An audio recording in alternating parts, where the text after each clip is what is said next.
A single truth settles across the mind like a winter dawn. Desire does not redeem us. It only reveals the incessant ache beneath the surface, an unquiet longing that cannot be slaked. We begin here at the edge, where longing fractures into resignation, where the will, that tireless motor of suffering, shows itself in all its silent cruelty. The first breath we take is already in debt to the future, as if hope could repay the weight carried forward. But the deeper truth emerges. Hope is a soft betrayal, a whisper that masks the hollowness awaiting us at each horizon. We press on, led by illusion, believing each promise, each apparition of relief, until the mirage vanishes and we stand bare in a desert of expectation. Suffering is neither punishment nor anomaly, it is the air we breathe. The body writhes, the mind churns, the will demands and never ceases. We build our shackles with every want, every projection of meaning onto a world that answers only with its indifferent silence. Yet there is a perverse clarity in this. Suffering dissects the self, layer by layer, until the husk left is not empty but stripped of vanity. Look into the faceless crowd, each soul treading the same cycle of chase and disappointment. The next promotion, the next romance, the next status, they all glisten momentarily before cracking. The suffering inherent in existence is the pulse of being remorseless and unyielding, and only by acknowledging it can we glimpse the machinery of the will. Desire intoxicates us with the thought of fulfillment. Modernity offers distractions, meticulously curated identities, digital ephemera, the ceaseless hum of news and novelty. They come dressed as salvation, but they serve the will's endless appetite. Each swipe, each click, a silent affirmation, I am incomplete. Yet, in the darkness of that acknowledgement, there is an ember of lucidity. Pause, for a moment, on the anxiety that coils in your chest. Sense its shape. It is not meant to destroy you, but to expose the mechanics of longing. In that revelation lies relief, not relief from suffering, but relief in recognizing its origin. The suffering is not failure, it is truth unfolding. If one can stand the cold clarity, one can see that the will demands suffering, and the only way out is through. There is no deliverance in tomorrow. Tomorrow is another puppet of the will. The act of waiting is another cycle of desire. To surrender the expectation of tomorrow is to smash one of the will's many illusions. Then only then the present hums without promise or despair, a neutral canvas where awareness paints itself in simple strokes. Illusions of progress, technological, societal, personal, are but veils. We clothe ourselves in narratives to fend off the naked confrontation with being. The philosopher's task is not to heal, but to expose, to guide the mind, to see the scaffold beneath the stage, to watch desire play its part and recognize its script, to see the will's perverse artistry and to name it. And yet, beneath the despair, there is an austere beauty. The pain that fractures identity opens a space where silence grows. Not the silence of absence, but a fertile quietude. In that space, the self is not defined by acquisition or avoidance. It simply is, without choreography. The self, observed closely, unravels. We see the smallest impulses, the twitch of wants, the swell of aversion. We learn that we are not the masters, but the marionettes. Awareness does not liberate in the way the mind fantasizes. It does not offer triumph. It offers resignation. Resignation not to defeat, but to truth. A resignation that cleanses the mind of its illusions. We come to the edge of words, where even sorrow becomes a cloak, and the nakedness of being drifts in cold air. We realize that the only authentic companion in this solitude is acceptance, say not, of the light, but of existence.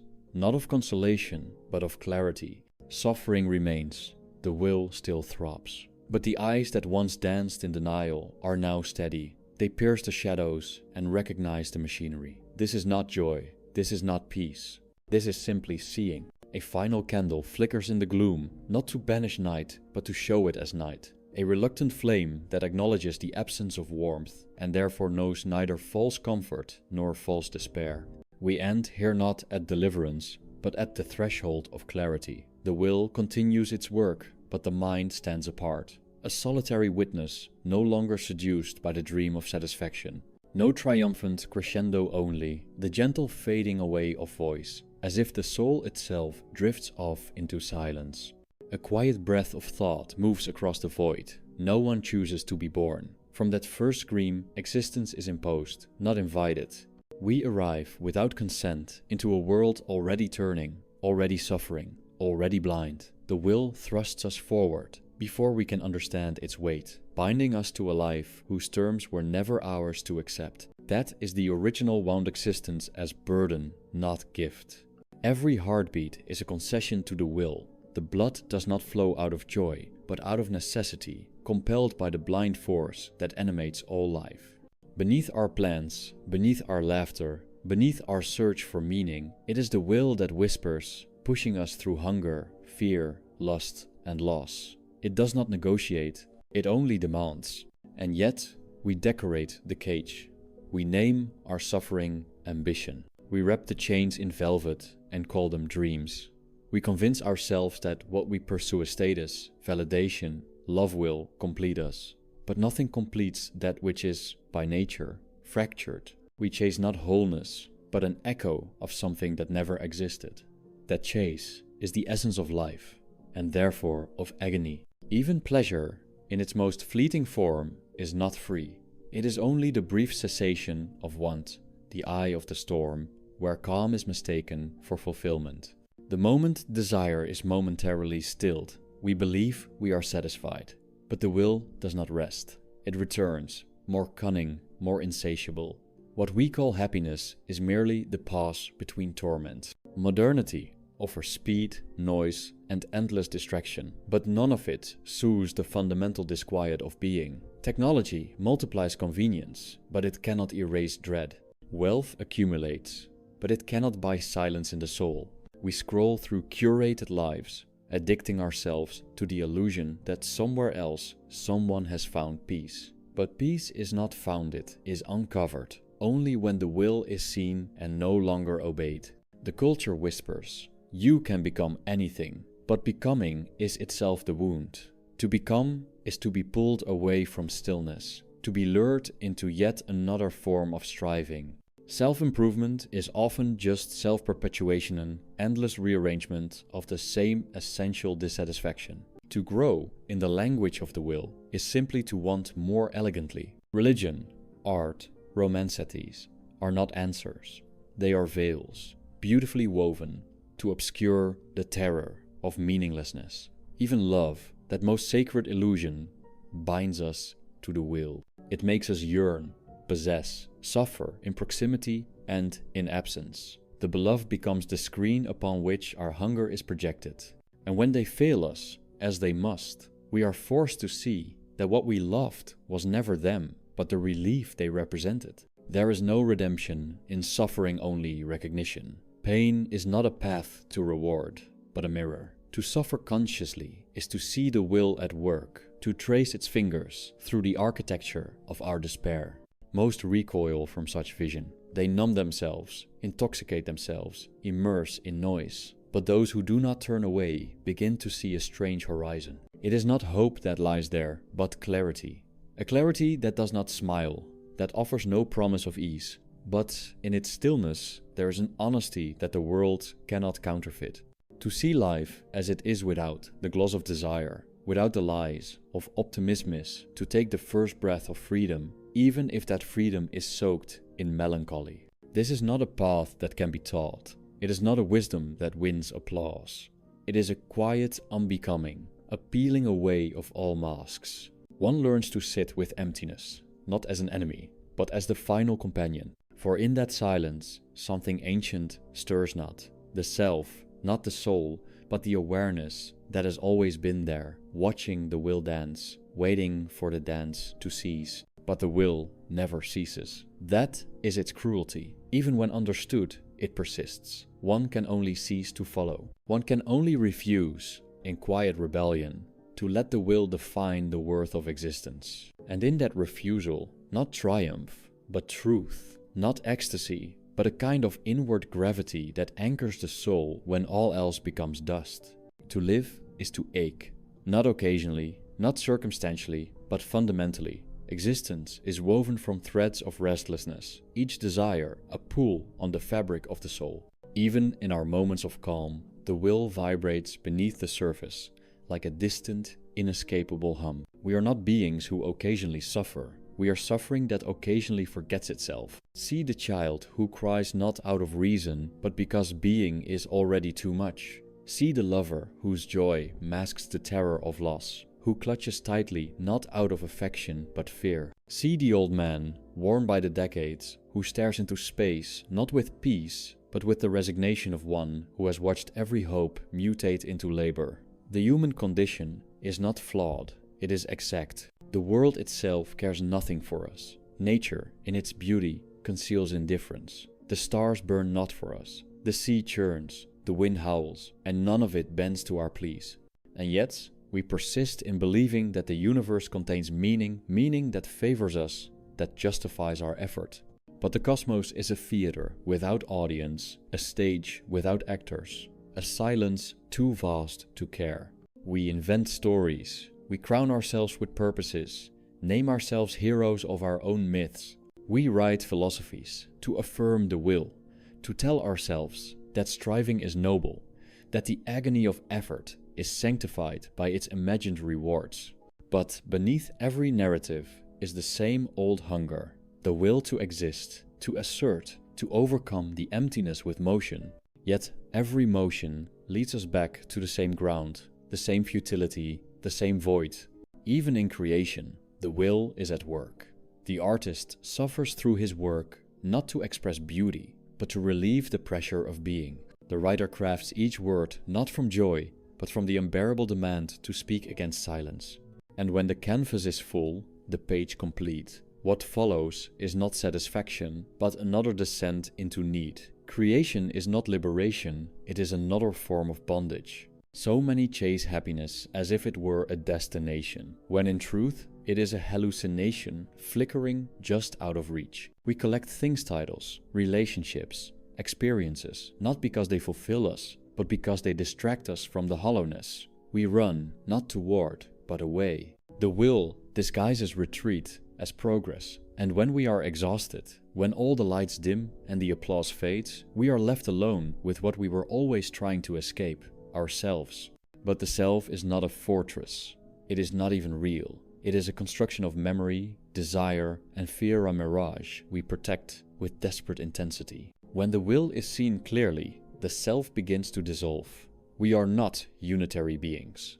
We are collisions of impulses, momentary configurations of pain and longing. To cling to identity is to cling to suffering, for the self is the will's most elaborate invention. To witness this is to suffer a kind of death not of the body, but of illusion. And yet, this death is not an end, but a passage. What remains after the self withers is not nothingness, but awareness. Cold, precise, and detached. An awareness that watches the world as one might watch a storm, not with panic, but with stillness. This awareness does not seek, it sees. It does not want, it knows. From this place, detachment is not a denial of life, but its honest engagement. To detach is not to retreat, but to cease pretending that anything will save us. It is not despair, it is lucidity. The clear-eyed recognition that the wheel turns, that the will grinds, and that the only freedom lies not in conquest, but in refusal. Refusal, not as rebellion, but as surrender. Not the surrender of weakness, but the surrender of illusion. One lets go, not because one is defeated, but because one finally sees there is nothing to grasp. The will cannot be satisfied. That is its nature. And so the only victory is to step aside, to let the world burn on its axis without participating in the frenzy. Those who awaken to this truth are not heroes, they are not saints, they are simply weary. Weary of the chase, weary of the pretense. Their faces bear the quiet gravity of those who have seen too much and expect nothing more. And in their stillness, there is a beauty that the world cannot counterfeit, a beauty born not of promise, but of the end of promise. Even love, once stripped of its illusions, becomes quiet. It ceases to demand, to grasp, to possess. It becomes a silent recognition. I see you, I know you suffer, I suffer too. No grand declarations, no eternal vows. Just presence. Just the fragile, fleeting warmth of one while recognizing another and not asking for anything in return. This is how one lives when the will is seen. Not as a crusade, but as a slow drift through moments stripped of expectation. One eats, not to savor, but to sustain. One speaks, not to impress, but to reflect. One breathes, not for purpose, but because breath comes. And when suffering returns, as it must, one no longer asks why, but simply says, yes, of course. And slowly, the soul begins to resemble a winter landscape, barren, silent, still, not dead, but emptied of delusion, a place where nothing grows, yet nothing needs to. In this quiet, the will may still murmur, but it no longer commands. The mind observes. The heart does not rush. The spirit ceases to chase. This is not joy. It is something deeper, something darker, something real. Suffering is not a detour, it is the path. It is the hidden river flowing beneath every human action, every smile forged in habit, every ambition masquerading as purpose. Even when we believe ourselves free of it, suffering moves within us like breath in the lungs, unbidden, unseen.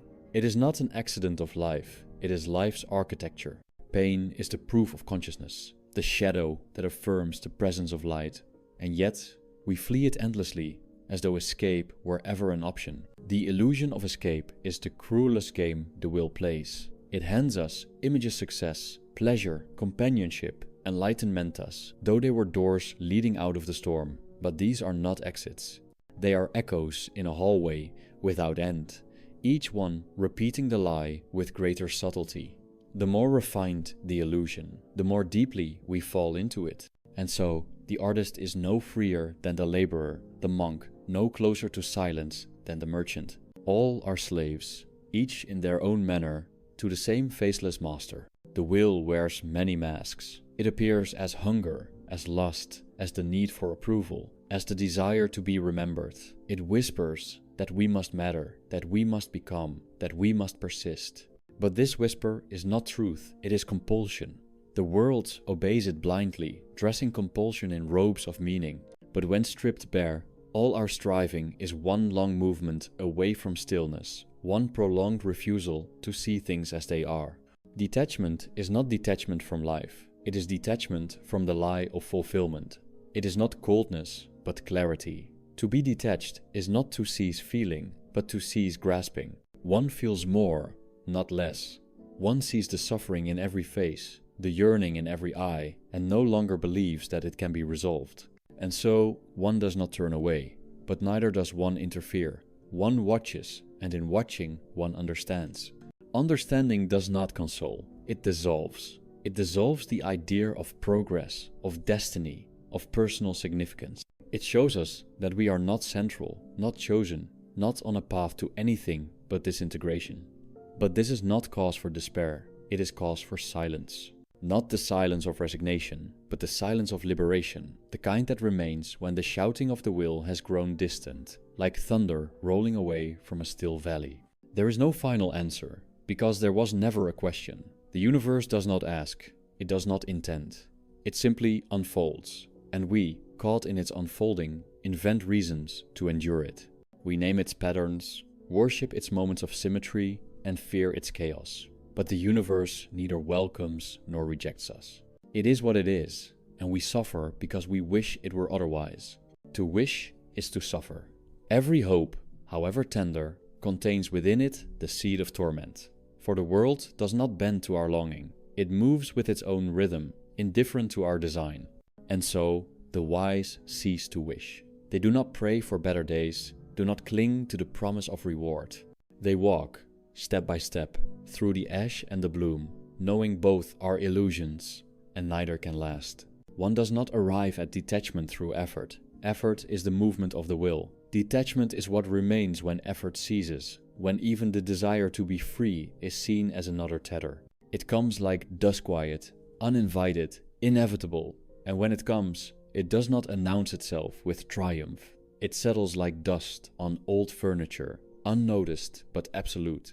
There is a peace here, but it is not the peace of comfort. It is the peace of nothing left to lose. When one no longer chases, no longer believes, no longer hopes, one is not. Emption is clear. The world passes through without resistance. Pleasure visits like a breeze, pain like a cold wind. Both are felt, but neither is grasped. The hands are open and therefore cannot break. And so we continue, not toward anything, not away, but within, not seeking, not fleeing, but witnessing. Life flows on, and we with it not as masters, not as victims, but as silent observers of the will's strange dream. There is nothing to gain, nothing to become, only to see, only to be. Even in solitude, the will does not release us. It lingers in thought, in memory, in the restless flicker behind the eyes. We may withdraw from the world's clamor, from its expectations and obligations, but we cannot withdraw from ourselves. The will follows like a shadow in the mind, shaping even our silence. To sit still is not to be still. In the stillness, one hears the full measure of unrest. We imagine that retreat will cleanse us, that if we only subtract enough noise, people, responsibility, we will arrive at peace. But peace is not what remains when the world is gone. Often, it is only then that we confront the full intensity of our inner machinery. The will becomes louder in the absence of distraction, not quieter. In solitude, the self becomes a mirror turned inward, reflecting back every impulse we once drowned in noise. And yet, it is only in this mirror that truth can appear. Not the truth of doctrines or systems, but the raw, unmediated recognition of how little we control, how much we want, how endlessly we suffer. This is not a truth to be celebrated. It is not a source of strength. It is a dismantling, a slow erosion of the belief that life is manageable, that existence can be shaped into something bearable if we simply try hard enough. The modern mind recoils at this. It has been fed on the fantasy of growth, of perpetual improvement. It believes in goals, in healing, in transformation. It is terrified of stillness, because stillness exposes the futility of its pursuit, and so it flees into endless activity, disguising despair as productivity, calling it progress, but nothing progresses. The same hungers resurface, the same doubts haunt, the same griefs return dressed in new clothes. We speak of freedom, but what we call freedom is merely the ability to choose which illusions will enslave us. Whether we chase success or enlightenment, romance or renunciation, we are still within the wheel. The only true freedom is to see the wheel, to stop pretending it turns for our sake, to no longer reach for what we know will burn us. Even the longing for meaning is part of the trap. We think life must mean something because suffering must justify itself. But meaning is not inherent. It is not founded, is fabricated, retrofitted onto chaos to soothe the mind. The stars do not spell our names. The universe does not remember us. What we call meaning is a sedative for the ache of being. To live without meaning is not disparate, is honesty. It is to walk without narrative, without destination, and to find in that formlessness a kind of sacred apathy. Not indifference, but non-attachment. Not numbness, but lucidity. One no longer needs life to be good. One only needs to be awake within it. And when death approaches, as it does without ceremony, without fairness, one no longer pleads. The one who has seen through the will does not beg for more time, because more time means more of the same, more grasping, more decay, more repetition. Death is not feared, not because it is understood, but because it is no longer resisted. It is not a wallet, is the quiet behind all walls. In the end, nothing is resolved, nothing is conquered. The will endures, indifferent to our insides. But we are no longer puppets. We move less, we speak less, we want less. And in that reduction, there is a hollow beauty. The kind that does not shine, but absorbs. The kind that does not promise, but reveals. A beauty that does not elevate, but buries. Not to punish, to return. There comes a moment not marked by triumph, not accompanied by any celestial sign when one no longer asks the questions that once formed the scaffolding of existence. What must I do? What shall I become? Why has this happened to me? Fall away like leaves in late winter, not because they are answered, but because they are seen as unnecessary. The one who ceases to ask has not found certainty, but has seen through the illusion that certainty redeems. What remains is the quiet, not the absence of noise, but the end of struggle. No more reaching into the future for solace, no more bargaining with time or with gods. Only a stillness in which life continues, stripped of its masks. The will still pulses, the heart still beats, the world still disappoints, but none of it wounds in the old way. The skin of the soul has thickened, not with resistance, but with understanding. One walks, but not to arrive. One speaks, but not to be heard. One breathes, but not in pursuit of peace. This is not nihilism, it is something gentler, deeper, more resigned. The refusal to lie, the willingness to exist without the comfort of a purpose. And from this barren soil, something unexpected grows. Not joy, not hope, those are names the will gives to its traps. But something akin to grace, a grace with no name, no theology, no reward. It does not glow, it does not lift, it settles. It settles into the bones, into the eyes, into the rhythm of days, unburdened by illusion. One does not preach this grace, one does not write books about it, or teach others to find it. It is a solitude too personal for language, a resignation too honest for doctrine. It lives in the small gestures, the still glance, the unhurried hand, the breath taken without desire. To love from this place is to love without hunger, not as a means to fill, but as a quiet recognition of another's sorrow. No possession, no promise, just a mutual knowing. You, too, are caught in this dream. And to see each other not as answers, but as fellow sufferers, briefly crossing paths in the fog of time, before vanishing again into silence. Even pain changes. It no longer accuses. It no longer demands to be fixed. It is simply there, like whether felt, witnessed, endured. Suffering loses its sting when it is no longer mistaken for injustice, when it is seen as the ground of being, not its flaw. The one who no longer seeks to escape pain has already escaped the worst of it. And when death at last extends its hand, it is not as a thief, but as a long-delayed companion, not feared, not welcomed, simply accepted. The body returns to earth, the breath to air, the self to forgetting. No continuation, no awakening, no reunion-only cessation. The will, in this form, concludes. And that, too, is enough.